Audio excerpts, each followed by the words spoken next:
Salom do'stlar, Sadr Vlogs kanaliga xush kelibsiz. Bu videorolikda eng mashhur messenjerlardan biri Telegram messenjerini qanday qilib kompyuterga o'rnatishni o'rgataman.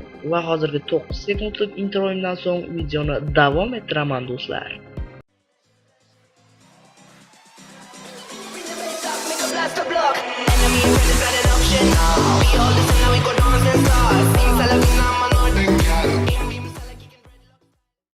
Mana do'stlar, mana shu sayt bizni Telegramni kompyuterga o'rnatishga yordam beradi do'stlar.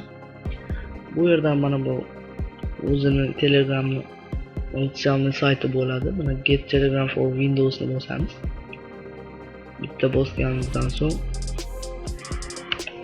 mana o'zi ko'chirishni boshladi do'stlar. Mana bu narsa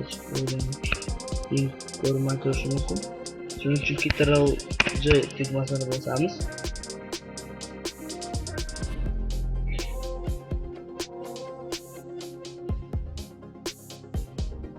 Va mana setup deb ko'chirishni boshlayapti do'stlar. Buni ko'chirguncha kutib turamiz. Bu ko'p vaqt olmaydi.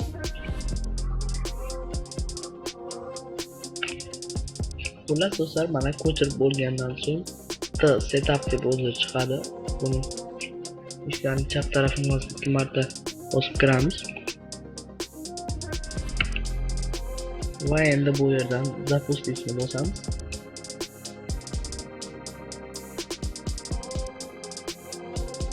Ozgina kutib turamiz do'stlar. Va mana bu yerdan tilni tanlaymiz. Bu yerdan ruskin tanlab qo'yaman va OK tugmasini bosamiz. Va bu yerdan mana so'rayapti, Telegram desktopiga papkani qayerga joylay deb. Endi bu yerdan obzorni bosib ko'rsatishimiz mumkin. Mana ko'rsatib bo'lgandan so'ng mana o'zi yozib ham qo'yibdi. OK tugmasini bosamiz va daleni bosamiz. Mana bu galsiga bossangiz mana pustda chiqib turadi. Telegramni bosmasangiz chiqmaydi pustda. Va daleni bosamiz. Bu yerda sozdaz значок на рабочем столе deyapti. Telegramni рабочий stolga mana bu yerga tushiramiz deyapti. Bunga galsga qo'yamiz. Daley uстановitni bosamiz. Bu yerga ham tegmaymiz va daleyni bosamiz. O'zi uстановка bo'lishni boshladi do'stlar. Men bu yerni o'tkazib yuboraman. Ko'p vaqt olmasligi uchun.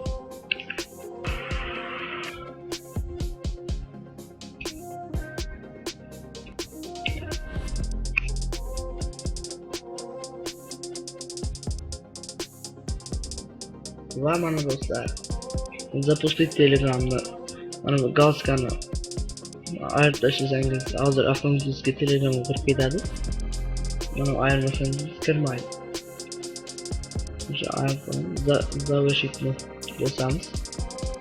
Va mana Telegram ochildi bizda. Buni endi bemalol ishlatishimiz mumkin. Xo'sh do'stlar, Telegramni kompyuterga o'rnatishni bilib oldinglar deb o'ylayman. Bu mening kanalimdagi birinchi videoim bo'ldi. Shuning uchun ushbu videoga bir donagina like va kommentariyada ijobiy kommentingizni qoldiring va kanalimga ham obuna bo'lib qo'ysangiz, kelgusida bundan-da ajoyib videoroliklarni tomosha qilishingiz mumkin bo'ladi.